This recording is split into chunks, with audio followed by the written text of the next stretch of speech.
Ya, Anda kembali di One on One, pemirsa, masih bersama dengan saya saat ini Menteri Koperasi Ferry Juliantono. Pak Menteri, Siap. siap.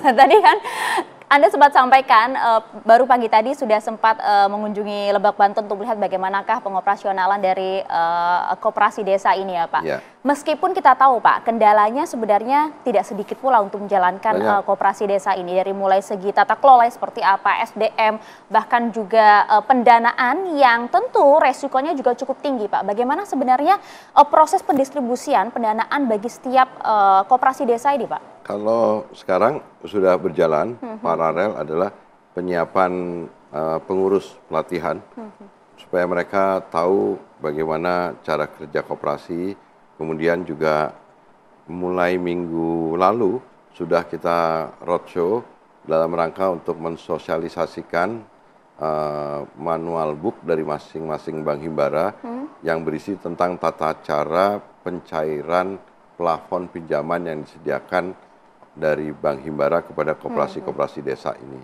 Seperti yang sudah sering kami sampaikan, bahwa nanti setiap koperasi desa Kelurahan Merah Putih ini akan diberikan plafon sebesar 3 miliar.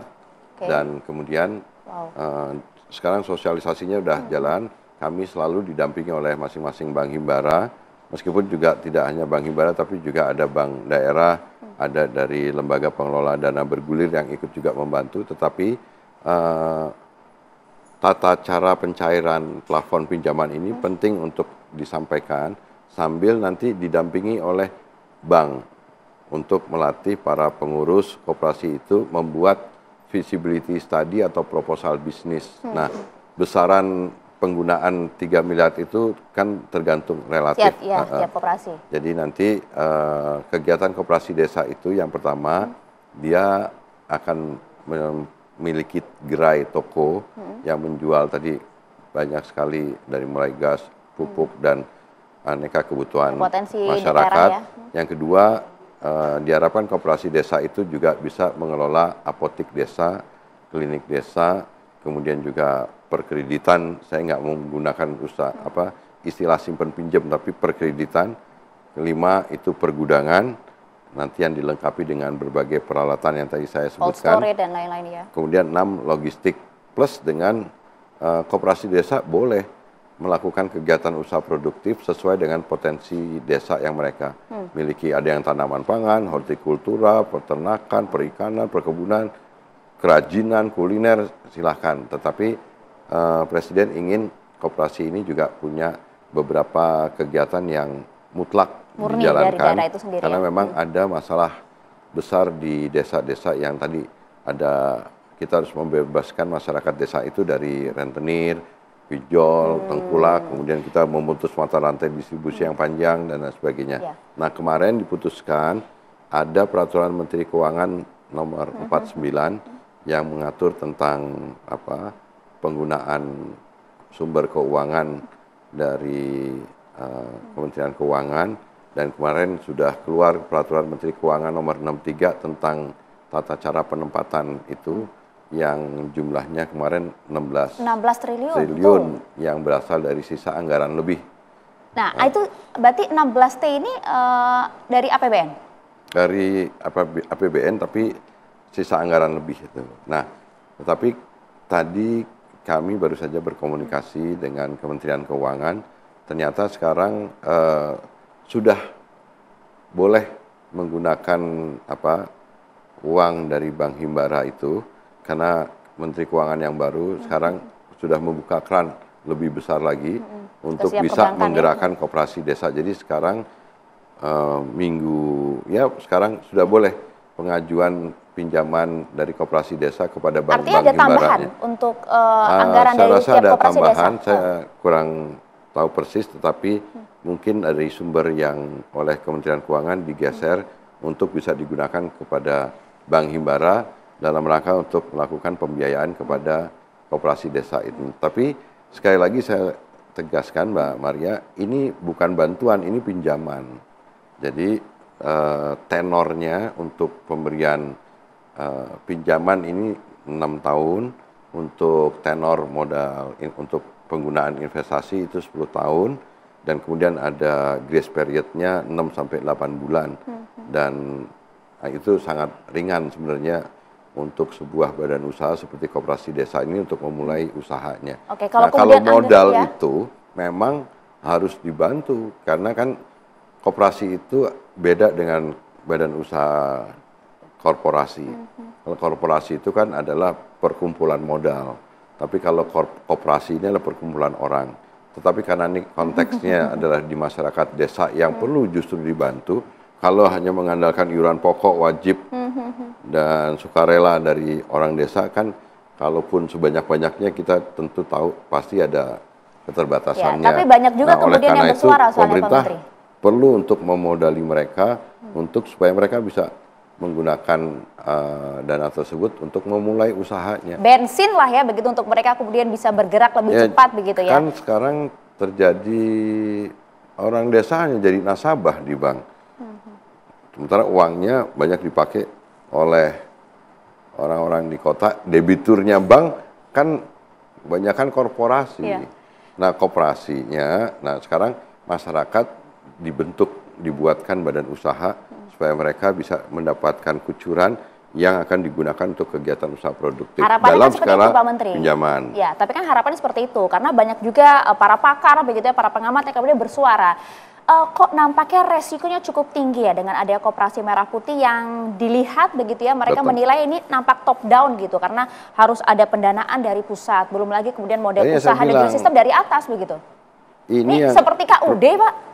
Gini, Presiden Prabowo Subianto tahu bahwa sebenarnya sekarang yang namanya koperasi yang tadi saya bilang, koperasi ini kan tersisih karena sistem ekonomi kita selama berapa puluh tahun ini diserahkan kepada mekanisme pasar bebas. Mekanisme pasar bebas itu, pasar itu ada pelaku pasarnya Mbak Maria. Ada pelaku pasar besar, sedang, kecil. Nah, dalam konteks itu kalau negara nggak terlibat, pasar akan dikuasai cenderung oleh pelaku pasar yang besar. Dan oleh karena itu koperasi menjadi relatif tersisih. Nah, sekarang oleh Presiden, negara harus hadir lagi untuk ngatur sistem perekonomian ini supaya ada keseimbangan antara badan usaha swasta, badan usaha milik negara, dan badan usaha koperasi.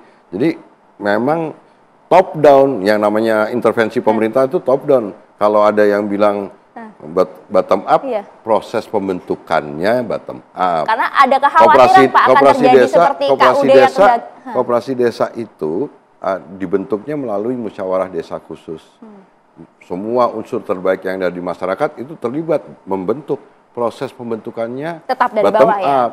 Tapi kalau dukungan pemerintahnya gimana nggak top down? Nah, justru negara harus terlibat. Ini keinginannya Presiden Prabowo Subianto. Jadi menurut saya ini adalah satu bentuk keinginan Presiden untuk bagaimana caranya masyarakat di pedesaan ini ikut terangkat kembali, dan badan usaha yang tepat itu adalah koperasi gitu. Desa itu tadi. Tapi bagaimana Anda menjawab Pak Menteri kekhawatiran banyak orang mengenai koperasi desa yang dinilai ada kemiripan dengan kalau KUD tadi, itu tadi yang dinilai kurang berhasil hingga saat ini. KUD dalam akhir periode waktu ketika sebelum ada IMF, KUD punya andil besar membuat Indonesia swasembada beras. Kenapa? Pada saat itu. Karena KUD dilengkapi dengan gudang-gudang lantai kering yang kemudian itu bisa menjadi tempat menampung hasil gabah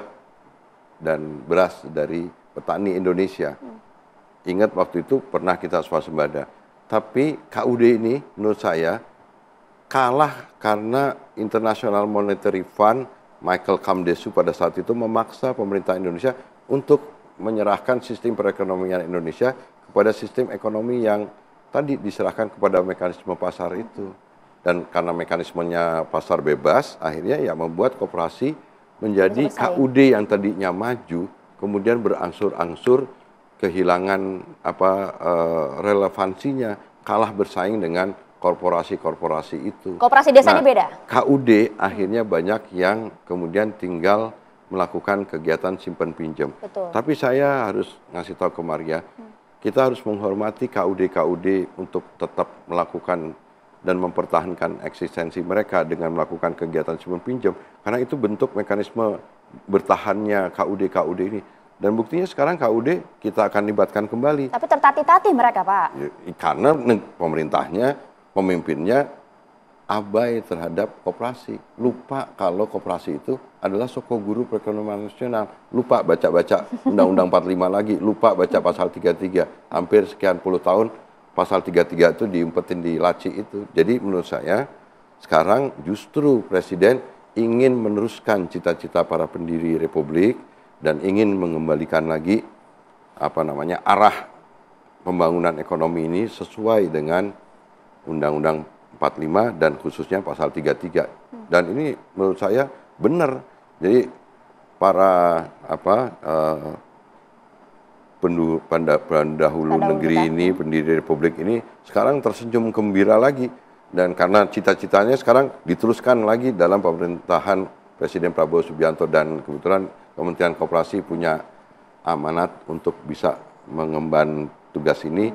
Insya Allah mohon doanya kita bisa menjadikan Koperasi Desa Kelurahan Merah Putih ini menjadi proyek yang program negara, bukan proyek nih, program negara yang akan menjadikan masyarakat desa itu naik lagi derajatnya, dan koperasi sebagai badan usaha dia bisa ngejar ketinggalan dari BUMN dan korporasi. Nah, itu dia. PR-nya berat loh Pak, itu nggak mudah itu PR-nya kan? Pasti nggak mudah, Menterian baru tapi lagi. insya Allah dengan rencana yang baik, dengan pendekatan yang baru, karena sekarang juga ada teknologi, kita sekarang juga udah bisa sistem informasi manajemen koperasi desa, itu sekarang ada istilahnya microsite yang sekarang kita sudah mulai konsolidasikan. Kita juga pengurus-pengurus koperasi desa ini kita analisa ini talentnya itu menggunakan artificial intelligence untuk bisa tahu pengurus-pengurus ini cocok nggak ini megang keuangan, cocok nggak ini megang manajemen. Ngomong-ngomong soal pengurus dan pengawas, Pak Menteri, ini kayaknya kami mendengar angin segar dari tadi Anda menjelaskan bagaimana Koperasi Merah Putih ini. Kami jadi punya harapan begitu Pak soal koperasi. Tapi kita juga dengar begitu ya kemarin pada saat RDP fakta yang juga dijabarkan oleh Pak Menteri sebelumnya, Pak Menteri Budi Ari gitu, bahwa para pengawas dan juga para pengurus dari Koperasi Desa Kelurahan Merah Putih ini hanya 5% yang sarjana, Pak. Bagaimana kemudian bisa memastikan koperasi ini berjalan sesuai dengan cita-cita Pak Prabowo, bahkan hingga mendiang kakek Pak Prabowo sendiri untuk bisa memajukan koperasi sebagai salah satu penggerak ekonomi di negeri ini. Kalau kemudian kualitas dari SDM-nya diragukan oleh banyak pihak. Sesaat lagi dijawab Pak Menteri. Mohon maaf, kami akan jeda dulu. Kami kembali untuk Anda.